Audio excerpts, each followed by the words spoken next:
આજથી આસો નવરાત્રીનો પ્રારંભ થયો. માં આદ્યશક્તિના મંદિરોમાં ભક્તોનું ઘોડાપુર ઉમટ્યું. આજથી આસો નવરાત્રીનો પ્રારંભ થયો. માં આદ્યશક્તિના મંદિરોમાં ભક્તોનું ઘોડાપુર ઉમટ્યું. સુરતના પૌરાણિક અંબાજી મંદિર ખાતે વિશેષ આયોજનો કરવામાં આવ્યા, જેમાં અંબાના અલૌકિક શણગારથી ભક્તો ભાવવિભોર થયા. બોલ માડી અંબે જય જય અંબેના નાદથી મંદિર પરિસર ગુંજી ઉઠ્યું.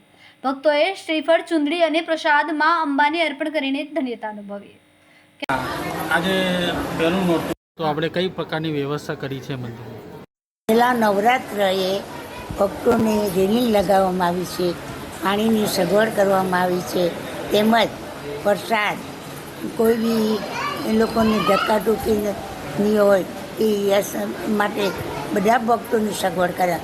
અમારા સ્વયંસેવકો બધા જ ધ્યાન આપે છે.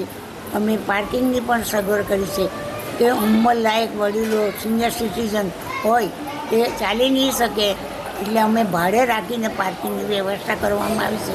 જેટલી બનતી હોય એટલી અમે ભક્તોને માટે આગ્રહથી અમે કરીએ છીએ કે એને સુવિધા મળે ને હજારો ભક્તો લાખોની જગ્યામાં આવે, હજારો આવે, માં એમને આશીર્વાદ આપે ને ખૂબ ધન્યવાદ લઈ બને એ લોકોનું આરોગ્ય સારું રહે અને આશીર્વાદ લઈને